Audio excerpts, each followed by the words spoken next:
Pequeño César, capítulo 10. Una estrella se apaga en Hircania, parte 2.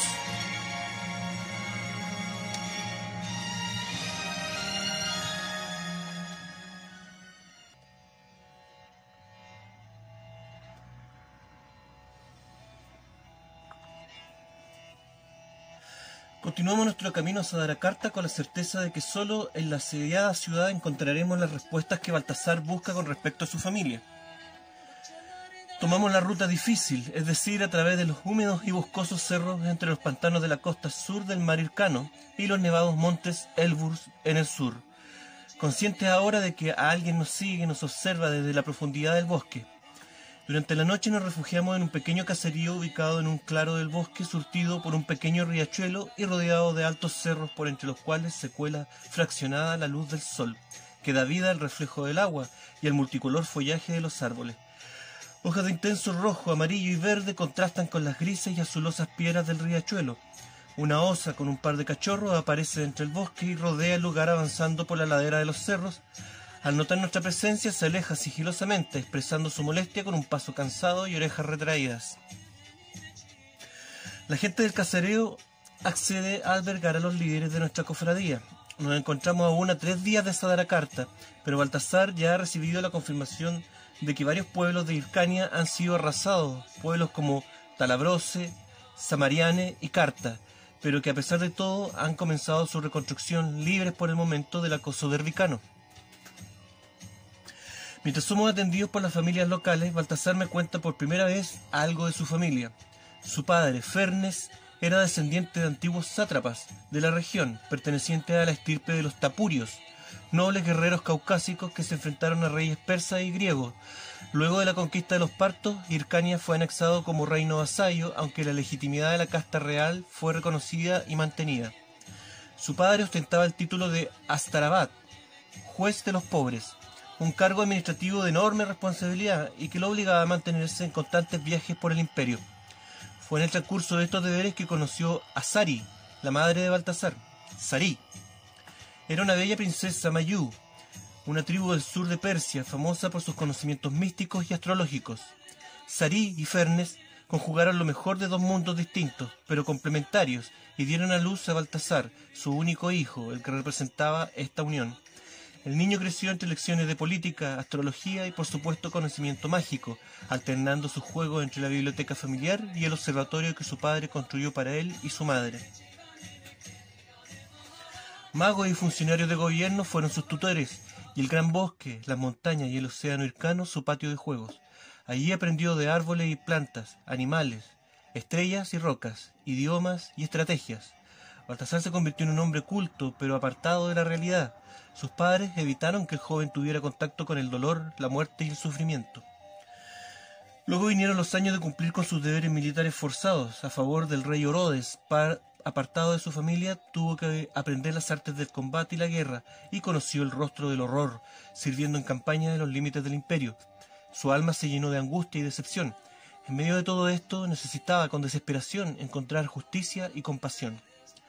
En la lejana Bactria descubrió los orígenes del zoroastrismo, una religión que conoció desde pequeño, pero que ahora se percataba que solo la entendía en su forma estética.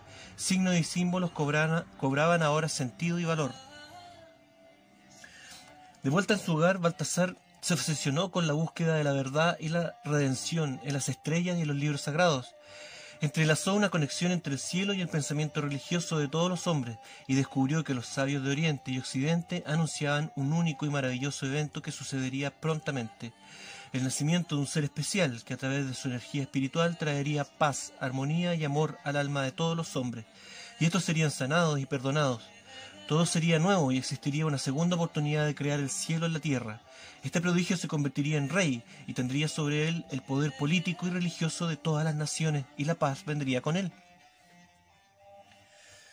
Baltasar entonces comenzó la búsqueda de este niño mágico. Al mismo tiempo, los padres de Baltasar, preocupados por su obsesivo aislamiento e introspección, buscaron para él una novia para casarlo, con la esperanza de que los deberes familiares le devolvieran el interés en sus responsabilidades. De entre todas las candidatas, una pálida y delicada muchacha sobresalió no solo por su belleza, sino además por su prudencia y sobre todo, según Sari, por el agrado y admiración con que miraba a Baltasar. El nombre de la muchacha era Esther, y aunque el matrimonio fue arreglado entre los padres, Baltasar no mostró rechazo alguno al hecho. Muy por el contrario, desde un principio y durante todo su matrimonio llenó de atenciones a la joven, además de prestarle todo el tiempo y el cariño que ella necesitaba. Ambos eran calmos y respetuosos el uno del otro, por eso Esther no agobió a Baltasar ni intentó alejarlo de lo que fuera que estuviera buscando en la biblioteca familiar. Baltasar no la descuidaba y esto a Esther le bastaba para compartirlo con los libros y las estrellas. Pero todo cambió cuando la bella Esther quedó embarazada. Entonces una creciente angustia se anidó en el corazón de Baltasar. ¿Cómo podría asumir esta nueva responsabilidad sin dejar de lado la búsqueda del niño Dios? Un gran conflicto se presentó para él. ¿Qué paradigma debía seguir? ¿A cuál niño debía escoger? Ambos estaban en camino, ambos necesitaban de él. Uno era imperfecto, pero real, el otro exactamente lo contrario. Uno era el fruto de su amor, y el otro era amor puro. ¿Cómo podría ayudar a ambos si ambos lo llevaban por distintos caminos? Entonces llegó a una conclusión. Si no hallaba al segundo, el que tal vez solo existía en su mente y su corazón, no podría ofrecer un mundo en paz para el otro. Tal vez estaba equivocado, tal vez solo iba en busca de una quimera, una ilusión, y sin embargo, qué tremenda ilusión. Si tenía éxito en su propósito, entonces su mujer y su hijo entenderían y compartirían su sacrificio. La suerte fue echada y Baltasar huyó de Hircania, solo, sin bienes materiales, pero con el corazón envuelto en un papiro estampado de estrellas, y con la certeza de haber tomado la decisión correcta. Mi hijo debe tener ahora la edad que yo tenía cuando partí de Hircania, y aún no sé dónde está ni cómo se llama. Después de decir esto, Baltasar enmudeció y se quedó mirando el fuego del hogar en el que nos alojábamos. Durante la mañana, los ánimos del grupo estuvieron algo alterados. La razón era que el hallazgo del cadáver de un hombre en las cercanías del campamento. Al parecer se trataba de un derbicano solitario, pero el hombre estaba desnudo y tenía múltiples golpes y una gran herida abierta en su pecho. Los hombres especulaban acerca de quién lo había matado. De ser un animal, habría quedado rastro de su ropa en su cuerpo. Además, no tenía mordiscos ni arañazos. Obviamente, tampoco lo habían eliminado uno de los nuestros. Eso lo habríamos sabido de antemano. Otra cosa extraña era la herida en su pecho. Era demasiado tosca como para haber sido producida por un arma de hierro. Con Baltasar nos convencimos de que esto debía ser obra de los ocultos Amardos. Pero ¿cuál sería su motivación? Tal vez sorprendieron al solitario hombre espiándonos y quisieron ayudarnos, o tal vez simplemente lo hicieron al ver la oportunidad de robarle su caballo y sus armas a un hombre en una situación desventajosa. La verdad nunca lo sabríamos, pero lo cierto es que estos hombres del bosque nos quitaron de encima una posible amenaza. Seguimos nuestro viaje hacia el oeste de Hircania, pero nuestro avance esta vez se vio comprometido por una riña dentro de nuestro grupo. Uno de los hombres de la tribu de los Daaces perdió de vista a su mujer y decidió retroceder junto a otro compañero para buscarla. Seguramente la mujer solo se había rezagado, pero la verdad era que un par de citas la habían retenido a la fuerza y habían abusado de ella. Cuando los Daaces la encontraron, la mujer estaba en muy malas condiciones, pero viva. Al volver con ella al grupo, los hombres de inmediato clamaron venganza frente a Kiritán, su líder. Kiritán era joven e impetuoso y tomó el asunto como algo personal. Por suerte, otro hombre le aconsejó que se dirigiera a Baltasar antes de tomar una decisión. Mi amigo le pidió que se mantuviera al margen, mientras exigía explicaciones a Arpad, el líder de los arianos.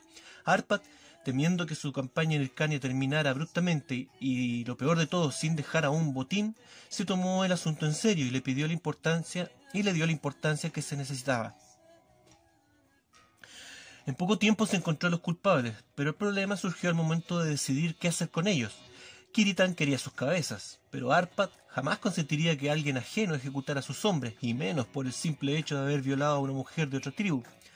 Baltasar comprendió el asunto y supo que debía encontrar una solución que dejara satisfecho a ambos bandos. Por un lado, Kiritán alegaba que la mujer, aunque no había muerto, era como si tal, ya que su esposo estaba obligado a repudiarla y sin la opción de tener un hombre que la proteja, se convertiría en una paria y una carga dentro de su grupo. Arpad contestó que el máximo castigo que podía imponer a sus hombres era obligarlos a regresar y privarlos de participar en el saqueo a los campamentos derbicanos. Kiritán se mostró ofendido con una sanción tan liviana y ridícula e insistió que el acto de justicia debía incluir sangre. Baltasar meditó un instante, observó a los involucrados uno por uno y luego habló. Dijo que en este caso, Aunque los acusados del crimen estaban a la mano para vengarse, no sería beneficioso para nadie cobrarse con su sangre, ya que esto no solucionaría la situación de la mujer agredida y el ciclo de dolor iniciado por el violento acto no llegaría a fin. Tampoco sería beneficioso dejar impunes a los culpables, ya que estos no aprenderían nada acerca del dolor generado por sus acciones. Su castigo entonces debía incluir una pérdida para ellos, similar al de la víctima. Baltasar tomó aire y dijo: «Esta es mi decisión. Los hombres serán exiliados de su grupo, pero además sus pertenencias, incluidos sus caballos, serán requisados». Arpas de inmediato levantó sus brazos protestando y diciendo que la decisión era excesiva. Los acusados, al escuchar que perderían sus monturas, dieron muestras de gran angustia y dolor. Gritaban, se arrancaban los pelos de las barbas y pateaban el suelo con ira e impotencia. Kiritán se mostró conforme al ver que el sufrimiento de estos hombres por tener que separarse de sus caballos era real y honesto. Los bienes de los bandidos fueron entregados al esposo de la mujer, quien quedó en libertad de adquirir una nueva esposa, pero se le hizo prometer que seguiría haciéndose cargo de la primera, utilizando para ello las riquezas confiscadas, las cuales consistían en una carreta con toldo, un par de bueyes y 2 cajas con figurillas y orfebrería cita, en su mayoría de oro, que es el material preferido de estos hombres, y por supuesto los 2 caballos. A los acusados se les permitió retirarse con sus armas para que pudieran cazar y defenderse, pero se les incautó sus armaduras y la de sus caballos. Además, se les proporcionó un par de camellos bactrianos para su desplazamiento. Los hombres se marcharon sin despedirse de los suyos y de esta forma el asunto no pasó a mayores. Después del mediodía retomamos camino. La tensión ahora era mayor entre escitas y daaces, pero Baltasar y yo sabíamos que los primeros lo pensarían antes de volver a involucrarse con alguna de las mujeres de los morenos. Por la noche acampamos en un claro del bosque. Algunos exploradores escitas trajeron un par de ciervos y muchos sisones, un ave de buen tamaño y al parecer fácil de atrapar, con los cuales todo el grupo se pudo alimentar. Los daaces, sin embargo, no aceptaron las presas de sus forzados compañeros y recurrieron a sus reservas de legumbres y carne seca para cocinar estofados picantes, aromáticos y sabrosos. Baltasar se mostraba preocupado, ya que el olor de la comida podía atraer no solo a depredadores, y en este bosque hay muchos, sino también a espías que delataran nuestra presencia. En el caso de los primeros, Baltasar había sido testigo de cómo osos, leopardos y tigres eran capaces de matar y secuestrar personas desde el mismo interior de las tiendas si es que se sentían tentados a hacerlo. De los 3 animales, los tigres eran los más valientes y astutos. Son capaces de saltar sobre una carreta, desnucar a un hombre adulto y llevárselo hacia el interior del bosque delante de su familia y antes de que alguien pueda hacer algo por el infeliz. Baltasar también había escuchado historias de guerreros bajados de sus caballos por estos animales, sin dar muestras de temor o cansancio alguno en su presa. En el caso de los leopardos, estos son más cautelosos y tienen el don de volverse invisibles cuando así lo requieren. Acechan desde lo alto de los árboles, esperando el momento en el que alguien se aparte de una caravana o caserío del bosque. Por ese motivo, Baltasar hizo guardia toda la noche para que nada me ocurriera. Por la mañana decidimos que a esta altura lo mejor sería avanzar hasta el mediodía para luego enviar exploradores que nos informaran de la situación en el camino. Así lo hicimos. Acampamos a mediodía cerca de un estanque de agua limpia, surtido por un pequeño salto de agua, pero bastante ruidoso para su tamaño. Los exploradores escogidos fueron un par de daaces delgados y muy morenos, que se adelantaron a pie para mantener el sigilo. Según Kiritán, estos tipos eran sus mejores cazadores y la mejor opción para acercarse de incógnito a la capital hircana. Baltasar aprovechó el momento para descansar. Los daaces montaron sus carpas en el centro del campamento y los escitas los rodearon con sus kivitkas, formando un círculo protector en la periferia. El sector para cocinar fue compartido por ambos grupos. En ese lugar el ambiente era extrañamente relajado. En lo alto de los cerros más cercanos se escondían algunas vigías para hacer guardia. Ahora solo quedaba esperar el regreso de los exploradores. Eso, si es que no aparecían antes en su intento. Recorrí el campamento, pero sin alejarme demasiado de Baltasar. Tampoco intenté socializar con los escitas, quienes ahora se mostraban relajados y ocupados en sus tareas de mantención de su campamento, pero yo era consciente de sus repentinos cambios de humor y eso me bastaba para mantener distancia. No quería provocar una situación en donde Baltasar tuviera que rescatarme del ataque de algún iracundo gigante de rostro tatuado y dentadura dorada. Además, la presencia de cabezas disecadas colgando de sus caballos y sus sillas de montar y aparejos de guerra hechos con piel humana eran una advertencia bastante clara para cualquier ser pensante de no acercarse demasiado a estos tipos. Los daaces, en cambio, aunque son valientes y decididos en la lucha, no provocan el mismo miedo de los primeros. Esta tribu es en general mucho más pequeña y sus delgados y morenos cuerpos están libres de cualquier marca externa, salvo algunos aretes que cuelgan de sus narices y orejas. Sus mujeres son alegres, pero tímidas con los extraños, bromean de buena gana entre ellas, pero jamás se dirigen a alguien ajeno a su tribu, salvo que sea estrictamente necesario o cuenten con la autorización del hombre a su cargo. En cuanto a las labores cotidianas, son ellas las que preparan casi todo, mientras los hombres holgazanean y disfrutan de los humos de sus hierbas aromáticas y sus matas de cáñamo púrpura, las que fuman envueltas en hojas de la misma planta. El efecto de este narcótico es tan dulce que se me ocurrió podría ser la solución a las tensiones entre ambos grupos. Por la tarde le propuse la idea a Baltasar, después que despertó de su merecido descanso, y no encontró desventaja en el asunto. Hablamos con Arpad y Kiritán y propusimos realizar un intercambio de cáñamo entre su gente. Obviamente para lograr que la hierba de los daaces, con efecto mucho más relajante que la de los escitas, llegaran a estos. Para nuestra sorpresa, y luego de un regateo en el que los aryanos ofrecieron también algo de su exquisita orfebrería dorada, el asunto funcionó de maravilla. El efecto fue impactante, los colorines gigantes quedaron extasiados y ausentes, retirados a un mundo interior que de otra forma no mostrarían a nadie. Era gracioso verlos con la mirada perdida en el horizonte o explorando sus manos como si fuera la primera vez que las vieran. Otros tocaban los arbustos y a sus colegas como si sintieran un profundo amor por ellos. Los que no consumieron de la hierba de los daaces se reían y se burlaban de sus compañeros, y estos respondían con largas y exageradas risas que llenaban la vastedad del bosque. Al menos esa noche no tendríamos temor de que escitas y daaces se enfrentaran entre ellos. Por la mañana, los aryanos comenzaron su rutina muy temprano y con una extraña desesperación por desayunar. Salvo esto, nada alteró la paz del campamento. Tampoco tuvimos noticia de los exploradores, lo mismo ocurrió al siguiente día, pero Baltasar me explicó que los dos pequeños espías necesitaban al menos 3 días para completar su misión. Los siguientes 2 días fueron una tensa espera. Los guardias apresaban a los merodeadores, la mayoría habitantes permanentes del bosque, quienes aceptaban su retención, temerosos y confundidos. Eso hasta que comprendían lo que intentábamos hacer, entonces pedían poder ayudar en lo que pudieran. Estas personas relataban terribles historias de los abusos de los dervicanos en toda la zona. También nos dieron información importante acerca de nuestros enemigos. Así nos enteramos de que las tropas que rodeaban la capital variaban en número entre 2 y 3.000 hombres, y que el resto del improvisado ejército se repartía en patrullas que recorrían el país. Era claro que hasta ahora el denso bosque nos había protegido, pero esto no duraría si nos quedábamos quietos demasiado tiempo. Además, el número de dervicanos que rodeaba a Sadarakarta era mayor del que esperábamos. Nos superaban 10-1. Sin duda debíamos buscar ayuda, o bien elaborar una estrategia casi perfecta para salir victoriosos de esta locura. Eso en caso de que los relatos de los pasantes fueran ciertos. Siempre debíamos tener en cuenta la posibilidad de que estos pudieran estar mintiendo. Durante la tercera mañana de espera sucedió algo fabuloso. El asunto fue así. Un soldado escita se alejó del campamento para fumar cáñamo sin tener que compartirlo. Para esto se adentró a una distancia considerable en el bosque, y cuando se sintió seguro comenzó a consumir la hierba narcoin. Su humo y su característico olor atrajeron a un extraño acompañante. Se trataba de un pequeño amardo, que fue descubierto por el rudo escita. El hombre extrañamente no provocó la huida de su sigiloso invitado, tal vez por el efecto tranquilizador del cáñamo.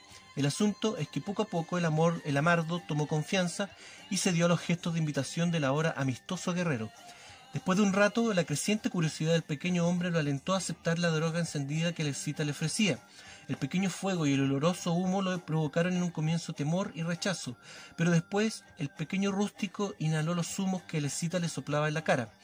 Un pequeño ataque de tos siguió a la acción y el musculoso pero pequeño amardo retiró de golpe su rostro a la honesta ofrenda. El escita lo calmó y alentó para que repitiera la acción, y luego de una nueva y tensa aproximación, el pequeño accedió a probar los zumos un par de veces más.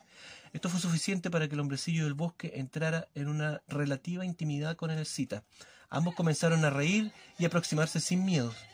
El bárbaro caucásico creía haberse encontrado con un ser mítico de sus supersticiones, un Duerwos, que significa algo pequeño pero de origen sobrenatural. El ahora amistoso y confiado amardo se sentó al lado de la escita y le daba golpecitos amistosos en la espalda y los brazos. Luego tiraba de su ropa y la olisqueaba despreocupadamente. Finalmente se sintió atraído por el Akinake, la espada corta del ariano, pero este reaccionó de inmediato, apartándolo con fuerza y gritándole un ronco y sonoro «¡No!» al pequeño hombrecito. Este, al sentirse amenazado, saltó hacia atrás una distancia considerable, tomando en cuenta su baja estatura. El escita trató de resarcirse y le extendió la mano en señal de amistad, y le habló con la mayor suavidad que pudo. El hombrecito quería huir, pero vaciló ante la actitud del hombre. Lamentablemente, ambos no estaban solos. Habían sido espiados todo el momento por otros dos escitas que habían seguido a su compañero, intrigados por ver por qué éste se alejaba tan sospechosamente del grupo. Al ver que Lamardo estaba a punto de huir, le echaron un lazo encima y lo inmovilizaron. El pobre desgraciado saltaba, gruñía y no dejaba de tirar de la cuerda con una fuerza extraordinaria, pero de nada sirvieron sus intentos por liberarse. Inútiles también fueron los ruegos del escita que lo había encontrado para convencer a sus colegas de que el pequeño era un ser mágico y no era buena idea apresarlo. Apenas pudieron acercársele, le asestaron un seco golpe en la cabeza que lo dejó fuera de combate. De inmediato lo ataron como una presa de caza y se lo llevaron al campamento. Allí el alboroto fue grande cuando se corrió la noticia del descubrimiento. Todos se golpearon para humear al cautivo. Los líderes de ambos grupos tuvieron que poner orden entre su gente. Baltasar se adelantó muy serio y su seriedad contagió a todos. El motivo de su preocupación era que nadie sabía cuántos amardos podían estar acechando en el bosque, y aunque su presencia no fuera muy intimidante, sí sabíamos que podían atacar furtivamente y hasta causar algunas bajas en el grupo antes de que estos pudieran recuperar a su amigo. Tampoco sabíamos qué tanta importancia podría tener este individuo en su clan. Si este era algún tipo de líder, los otros podrían pedir ayuda a otros clanes para rescatarlo. Nada sabíamos de esta gente y todo podía ser posible. Incluso que este sujeto se movilizara solo y tal vez fuera un exiliado de su tribu y nadie lo echara de menos. Lo dudo, me respondió Baltasar mirando y señalando hacia lo alto del bosque. Miré hacia arriba, pero no logré distinguir nada. Lentamente algunos escitas también pusieron su atención en los cerros. Tuve que concentrarme bastante para que entre la hojarasca y la enramada percibiera las primeras figuras. En efecto, una buena cantidad de amardos nos devolvía la mirada desde lo alto. Algunos soldados reaccionaron, pero Baltasar los detuvo y luego tomó la iniciativa de ir solo al encuentro del pequeño pero amenazante clan. No tuvo suerte. Cuando se encontraba a medio camino, los hombrecillos desaparecieron con calma, pero todos de una vez, como si se tratara de un grupo de ardillas o pájaros asustados. Baltasar conferenció con Arpad y Kiritán sobre el asunto y decidió atender al pequeño en persona. Kiritán le facilitó una tienda y Arpad le trajo las hierbas e insumos que Baltasar le pidió. Durante todo el resto del día y por la noche, Baltasar se dedicó a cuidar a Lamardo. Antes del amanecer y aprovechando el cansancio de mi amigo, el golpeado hombre se escabulló, caminó tranquilamente entre las tiendas e incluso se atrevió a robar algunas figurillas desde el interior de una kibitkas escita. Escogió las más brillantes y con forma de animales. Luego ascendió hacia los montes boscosos y se perdió entre la neblina matutina. Baltasar se había percatado del asunto, pero no hizo nada. En silencio le deseó suerte al fugitivo y luego se volvió a dormir. Más tarde esa mañana mi amigo me relató cómo, mientras atendía a su paciente, Baltasar le fue relatando a Lamardo la historia de su familia y lo que hacíamos cruzando este bosque. También le explicó que para mantener el equilibrio que había existido entre su gente y la de él, era necesario expulsar a los malos hombres que ahora invadían el país, ya que estos, después de hartarse con los botines de las ciudades de Hircania, fijarían sus ojos en las comunidades del bosque y que tarde o temprano darían con su gente. El pequeño hombre escuchaba con atención las palabras de Baltasar. Mi amigo pensó que no le comprendía, pero más tarde el hombrecillo, como pudo, explicó a Baltasar que era hijo del líder de su gente y que como todo joven buscaba impresionar a su padre, desobedeciéndolo y dándole problemas. Es por eso que cuando él vio a la escita adentrarse en el bosque, no dudó en tratar de acercársele, todo para demostrar su hombría y para molestar a su padre. Nada más trató de explicar el pequeño, no expresó si tenía hambre y las pocas palabras que pronunció sonaron como toscos gruñidos de un animal que esforzadamente se quiere comunicar. Por la tarde aparecieron los dos exploradores que habíamos enviado a Sagrakarta. Lamentablemente, estos solo confirmaron todo lo que ya habíamos escuchado acerca del asedio de la capital. Esta se encontraba rodeada por un contingente de 3000 darvicanos, todos montados por si fuera poco. Por si fuera poco, ahora estaban construyendo máquinas de asedio para intentar derribar los muros de la ciudad. Hubo una reunión para ver qué estrategia adoptar frente a nuestra desventaja numérica. Baltasar convenció a ambos grupos de que nada podíamos hacer hasta saber cuál era la situación al interior de la ciudad. Para esto, algunos hombres debían infiltrarse al interior de esta y recabar la mayor cantidad de información.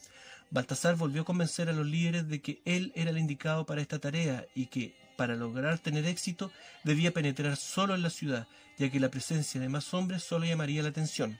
Con la aprobación de todos, mi amigo partió esa misma noche. Imposible me fue convencerlo de acompañarlo, y nuevamente quedé solo entre gente extraña. Mi amigo me aportó un par de guardias daaces y me dio una larga lista de recomendaciones que, por supuesto, él sabía que yo no cumpliría. Luego se fue sin siquiera avisar a los demás.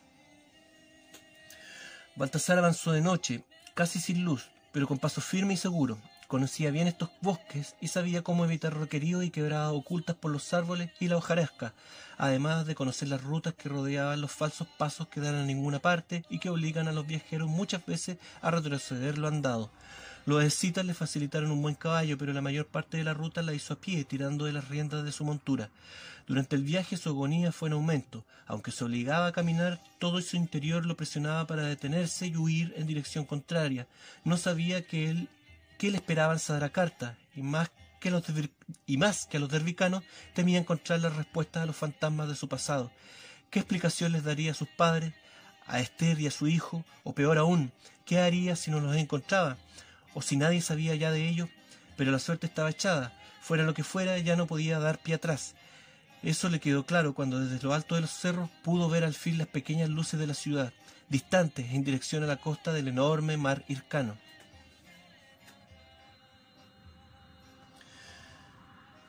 Mi espera en el campamento fue bastante aburrida.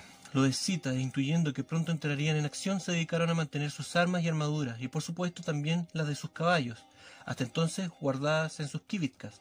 Los animales instintivamente se ponían nerviosos cuando sus amos les probaban las mantas acorazadas y las mascarillas para sus cabezas. Cada hombre disponía del equipo de protección tanto para él como para su animal. Cada coraza era distinta, algunas eran sencillas y de materiales comunes, pero otras eran muy elaboradas y vistosas.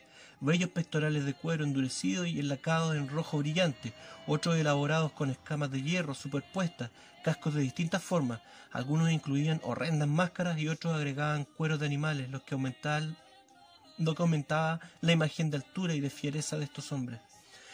Sin embargo, debo admitir que ninguna de las armaduras de los escitas es tan compleja como la de los partos. Esto se debe a que los últimos cuentan con los gigantes caballos niceos, los únicos capaces de soportar el peso de una armadura completa en ellos y en el jinete. Esto es lo que le ha dado a los partos muchas veces la ventaja en batalla. Si en Alejandría mi madre hubiera tenido estos caballos, los hombres de Octavio sin duda hubieran tenido lo que merecían. Me gustaría saber qué clase de caballos montan los dervicanos y qué clase de hombres serán estos, sobre todo ahora que hemos confirmado su superioridad numérica.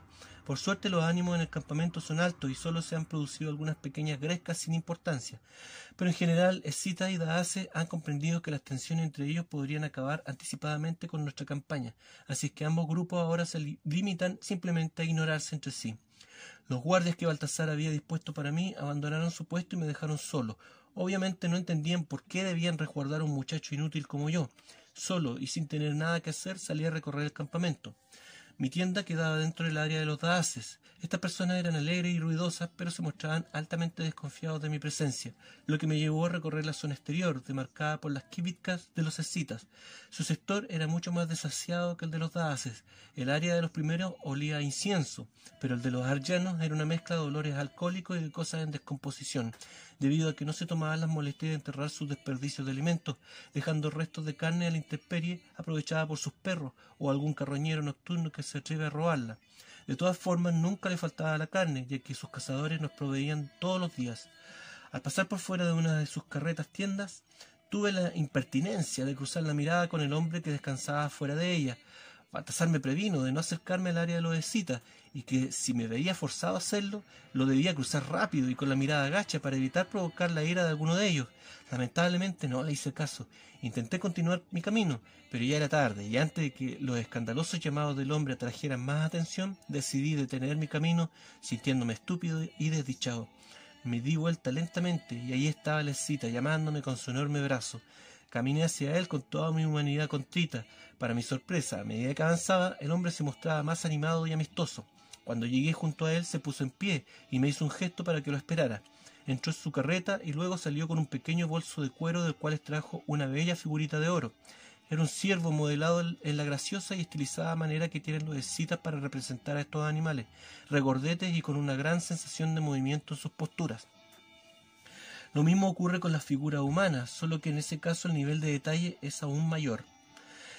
El escita me dio a entender que quería vendérmela. Ante mi negativa, extrajo de su bolso otras figuritas y algunos adornos para mujeres, los cuales extrañamente insistía en tratar de colocar sobre mí. Al parecer, el hombre pensaba que estas joyas eran de mi gusto. Tal vez creía que yo era un afeminado. Posiblemente esta ocurrencia se debía a mi aspecto griego. Baltasar me explicó que es común que la gente piense eso de nosotros, debido a la extendida tolerancia hacia la homosexualidad tanto entre las filas griegas del gran Alejandro, como en sus herederos, los monarcas seleucidas. Por esta razón rechacé los objetos del hombre de la manera más tranquila posible para no provocar en él disgusto y frustración. Intenté alejarme, pero el hombre me tomó por el brazo y me arrastró hacia su carreta.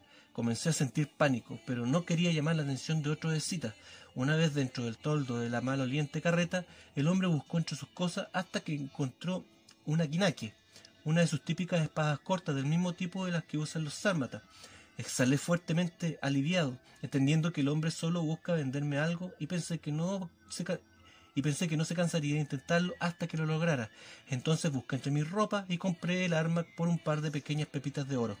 Después de esto volví a mi tienda y no salí de ella hasta el otro día. Baltasar trepó el muro de Sadracarta. Para ello llamó la atención de unos guardias, quienes lo ayudaron en la peligrosa tarea. Una vez que estuvo arriba, los militares lo interrogaron y lo reconocieron como miembro de la nobleza hircana. Después de esto se entrevistó con las autoridades de la ciudad y se enteró de la situación de ésta. Al preguntar por su familia, le indicaron que su padre había fallecido hace algunos años. Fernes ya tenía una edad avanzada cuando Baltasar escapó y su salud se deterioró rápidamente en los siguientes años. Como consuelo le informaron que éste jamás criticó ni comentó la anónima partida de su hijo y que muy por el contrario siempre se mostró dispuesto y preparado a recibirlo como si nada hubiese pasado. Esto solo entristeció a Baltasar. Tampoco ayudó cuando trajeron a su madre, Sarí, quien era ahora una viejecita que poco entendía lo que pasaba a su alrededor. Baltasar la abrazó y acarició su rostro con ternura, pero ella frunció el ceño, muy enojada, y preguntó a sus acompañantes quién era ese que se atrevía a molestarla. Baltasar comprendió y retrocedió lentamente, dándose cuenta de que de su madre ahora solo quedaba recuerdos de ella. Al menos le quedaba el consuelo de saber que se encontraba cuidada por manos amigas. Al preguntar por su hijo y por Esther, todos los presentes se callaron y se miraron unos a otros. Uno de los funcionarios se le acercó y le dijo que lo conduciría con ella. Baltasar siguió al hombre, quien lo llevó a un barrio próximo al centro administrativo de la ciudad. Llegaron a una casa grande y decente, pero con algo de descuido y abandono. Cruzaron un patio interior bien diseñado, pero con sus jardineras secas y sus fuentes de agua estancada y sin limpiar. El guía se adelantó e ingresó en una habitación del segundo piso. Luego se volvió a asomar, invitando a Baltasar a que entrara. Al gigante le comenzaron a temblar las piernas y cada peldaño de piedra arrastró consigo algo de su valentía. El enorme hircano no estaba preparado para lo que le esperaba adentro. Al momento de ingresar, el príncipe mago no pudo distinguir nada. La luz de la habitación era tenue y el ambiente estaba cargado de humos medicinales. Sorprendentemente, entre el aroma de las hierbas, un olor le fue reconocible y perfectamente familiar. Era el aroma de Esther. El recuerdo de este se hacía real después de tantos años. Una voz femenina lo invitó a entrar. Era la asistente de Esther, quien le explicó que la señora estaba muy débil y enferma y que ahora dormía, después de padecer una muy mala noche, así es que si quería hablar con ella, debía volver más tarde. Baltasar miró hacia la cama y negó con la cabeza. «Esperaré aquí», respondió. «Es posible que la señora no despierte hasta muy tarde». «Aún así esperaré», respondió Baltasar sentándose al lado de su mujer. Desde la silla la contempló. Aunque había envejecido, blanqueándosele el pelo y mostrando prematuras arrugas en su rostro, sus facciones y su figura eran las mismas de siempre. Seguía siendo frágil y delgada, y aunque era obvio por su dificultosa respiración que estaba muy enferma, su figura recostada y dormida mostraba gran dignidad. Baltasar agachó la cabeza y comenzó a recitar textos y oraciones hebreas y zoroástricas, y así continuó toda la tarde hasta entrar en un suave y relajante trance. Durante una mañana, después de varios días sin saber de Baltasar, hombres de Kiritán fueron en mi busca y me llevaron a desayunar con su líder. Luego de ingerir una olorosa crema de legumbre con carne picada, Kiritán se dio a la tarea de interrogarme extensamente sobre mi relación con Baltasar. preguntaba algo y luego de 2 o 3 interrogaciones más volvía a la primera pregunta comparando mis respuestas. Finalmente la paciencia del joven líder se agotó y terminó gritándome y exigiéndome que le explicara quién era yo y por qué el príncipe Baltasar se tomaba tantas molestias en cuidarme. Es obvio que no eres su hijo. Tampoco puedes ser de la nobleza cercana o parta, ya que a todas luces eres griego. Pero la pregunta es, ¿por qué eres tan valioso? Dudo que seas simplemente su amante. El hombre dejó atrás todo su reino y su familia por ir en busca de algo, y no creo que le sea dificultoso deshacerse de un simple concubino, a menos que tú seas aquellos que el príncipe estaba buscando. Dime una vez lo que eres, o de otra forma ordenaré que te ejecuten. Te recuerdo que eso ya lo ordenaste una vez, pero el asunto te salió mal. Si en esa ocasión no te atreviste a desafiar a Baltasar, no creo que quieras hacerlo ahora. Mi amigo tarde o temprano volverá a deshacer a carta, y te recuerdo que el campamento de citas que lo acompañan aún rodea al tuyo, Kiritán. Te lo digo, he visto cómo estos hombres tratan a sus prisioneros. Los he contemplado bebiendo la sangre de algunos desdichados, mientras aún continúan con vida, o cómo abren las costillas de otros para dejar sus pulmones fuera del cuerpo, mientras el prisionero se ahoga y agoniza. Además, para los escitas, la humillación de sus enemigos no termina con la muerte, ya que estos pueden decidir hacer artesanías con tu piel, o colgar tu cabeza en sus caballos, o incluso elaborar una copa con tu cráneo. ¿Qué pensaría tu gente si tu pellejo terminara convertido en recubierta de una silla de montar, o la piel de tus brazos sirviera de estuche para flechas? Piénsalo, Kiritán. No creo que quieras desatar la ira de Baltasar. El hombre me miró con ojos de fuego y luego ordenó que me mantuvieran en una tienda hasta que decidiera qué hacer conmigo. Esto último lo dijo para no perder dignidad entre su gente. No quise perder mi tiempo sintiendo lástima por mi situación, así es que me volqué a la tarea de pensar una estrategia que nos favoreciera en la batalla. La situación era similar a la batalla que mi padre sostuvo con Vercingetorix en Galia, solo que en este caso nosotros estábamos en la posición de los galos y los derbicanos en la de mi padre, pero los derbicanos no eran mi padre y ellos no han cavado fosas protectoras para su campamento, demostrando con esto que no esperan un ataque desde el exterior de la ciudad y menos uno combinado. Eso en el caso de que Baltasar llegue con buenas noticias. Como sea, el factor sorpresa aún lo tenemos nosotros y la ventaja numérica del enemigo tal vez pueda ser resuelta obligándolos a dividir sus tropas. Un ataque nocturno también facilitaría las cosas, tomándolos desprevenidos y confundiéndolos. Indispensable, eso sí, era anular las máquinas de asedio que estaban construyendo. Sería desastroso que nuestra incursión fallara. En ese caso, la destrucción de estas máquinas al menos nos dará algo de tiempo para organizarnos, antes de que los derbicanos pudieran atacar directamente a la ciudad. Si al menos supiera algo más de esta gente, sus costumbres o cómo lucen, eso me ayudaría a encontrar alguna debilidad de la cual sacar provecho. Lo cierto es que estábamos perdiendo el tiempo, cuando deberíamos estar preparando trampas y emboscadas. Si continuábamos esperando, llegaríamos sin ninguna opción a la batalla. Increpé a mi guardia y les di a entender que quería hablar nuevamente con Kiritán. Les dije que lo había pensado mejor y que le diría quién era yo. Uno de los guardias informó lo que dije y este envió por mí. Cuando me interrogó, le dije que si quería saber mi origen, iba a tener que buscar la respuesta en las estrellas, al igual que Baltasar, pero que si me ofrecía su lealtad, entonces también podría recibir mi ayuda, al igual que mi noble amigo. Kiritán, mordiendo su rabia, me preguntó qué clase de ayuda le podía ofrecer yo. Puedo ayudarte a ganar la desfavorable batalla que se avecina, y así evitar que toda tu gente perezca. Además me puedo encargar no solo de que reciba una justa recompensa, sino que además conseguir que tu pueblo sea reconocido entre la nobleza cercana. Kiritán me preguntó cómo pensaba hacerlo ganar la batalla. Le hablé de atacar de noche y en grupos pequeños que consiguieran dividir a los derbicanos forzándolos a perseguirnos hacia el bosque, en donde tendríamos trampas con fosas para los caballos. Además contaríamos con el apoyo de Baltasar, que sin duda nos ayudaría de alguna forma desde el interior de la ciudad. De vital importancia sería quemar las armas de asedio enemigas para evitar posibles acciones ofensivas de estos si es que algo saliera mal. Kiritán hizo un comentario en su idioma a sus hombres y todos se rieron. Luego me gritó que quién me creía yo y que se lo había tomado por un estúpido. Tú ni siquiera me conoces. Tú ni siquiera conoces a los derbicanos. Casi todo mi pueblo fue aniquilado por un grupo menor de bárbaros, y tú te atreves a darme consejos para vencer un ejército de 3000 de estos hombres. La única razón por la que quería conocer tu identidad era por si ésta me ayudaba a sacar a mi gente de aquí, sin que los escitas de Baltasar nos detengan. Pero ahora tengo la certeza de que no me servirá en esto. Nada me impide deshacerme de ti ahora. En ese momento me percaté que la amenaza de Kiritán iba en serio. El hombre estaba en el límite de su paciencia. Recordé entonces la espada Kinake que aquel escita me había vendido. Los guardias de Kiritán no me consideraban una amenaza y no se tomaron la molestia de revisar mis ropas. El corazón me salta. Estoy a una buena distancia del líder de los Daaces. Si actúo rápido, tal vez podría llegar hasta él, poner mi daga en su cuello y obligarlo a dejarme ir. Los guardias vienen por mí. Si no actúo pronto, será demasiado tarde. Tomo la cacha de la espada y me preparo a saltar. Justo en ese momento, un hombre de Kiritán irrumpe jadeante en la entrada de la tienda. No habla griego, pero entiendo perfectamente lo que dice. Todos se olvidan de mí y avanzan hacia la salida. Kiritán me observa con odio y me dice: «Tiene un buen espíritu cuidándote. Ha llegado un mensajero desde Sarakarta y trae noticias de Baltasar. Creo que no te ejecutaré hasta escuchar lo que tiene que decir». Todos se agolparon alrededor del hircano. Daaces y escitas querían ver y oír al hombre. El tipo era alto, delgado y barbudo. Vestía ropas sueltas y negras. Si fuera un poco más fornido, sería una versión más joven de Baltasar. Luego de presentarse, dijo que traía órdenes de Baltasar para organizar un ataque en conjunto al campamento de Ricano. Arpad, el líder de los arllanos, preguntó de cuántos hombres disponía Baltasar en la ciudad. 500 caballeros ligeros. No disponían de catafractos, ya que las armaduras fueran requisadas por el ejército del rey Fraates. Los escitas se miraron entre sí.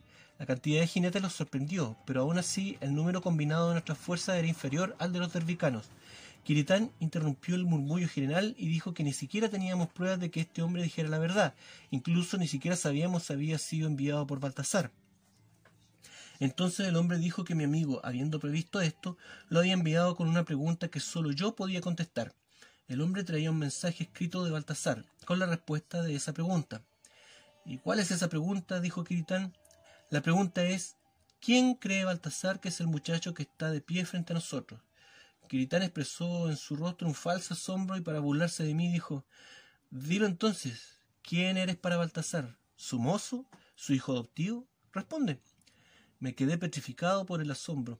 Estaba casi seguro de la respuesta, pero decirla me dejaba en una desventajosa posición ante la presión de las miradas inquietas. Me vi obligado a responder. Baltasar, mi amigo, cree que soy el nuevo niño Dios. Mi respuesta sorprendió a todos, más a Kiritán, quien arrebató el mensaje de las manos del hircano. No hubo necesidad de confirmar nada. El rostro del líder Daas hablaba por sí solo. Hubo un extraño silencio y de pronto todos comenzaron a agacharse y mostrarme respeto. El último en reverenciarme fue el propio Kiritán, quien se agachó lentamente sin dejar de mirarme. La mano de Esther acarició suave y débilmente el cabello de Baltasar, despertando a éste de un profundo sueño. Las miradas se cruzaron, la de ella cargada de dicha y cansancio, la de él de emoción y remordimiento. Baltasar trató de hablar, pero su frágil mujer lo detuvo. Entonces él se recostó a su lado y tomó su mano comprendiendo que había sido perdonado. El hombre se mantuvo así un largo rato hasta que Esther preguntó con voz cansada: ¿encontraste lo que andabas buscando? Baltasar quiso contestar, pero la emoción no lo dejó hablar y tan solo afirmó con la cabeza: supongo que ahora querrás saber de nuestro hijo. Ahora es un hombre y sirve en el ejército del rey Fraates, tal como tú lo hiciste antes para el rey Orodes. Desconozco su paradero, pero sé que se encuentra con vida. Los mensajeros de mi corazón me lo confirman. No te preocupes, puedes estar orgulloso de él. Ni siquiera conozco su nombre, dijo Baltasar con vergüenza. Entonces Esther se acercó al oído de su esposo y lo pronunció en voz baja. El efecto de escucharlo fue devastador en Baltasar, y un gran llanto de emoción invadió al enorme y arrepentido hombre. Luego se quedó acompañando a Esther hasta que ésta se volvió a dormir profundamente.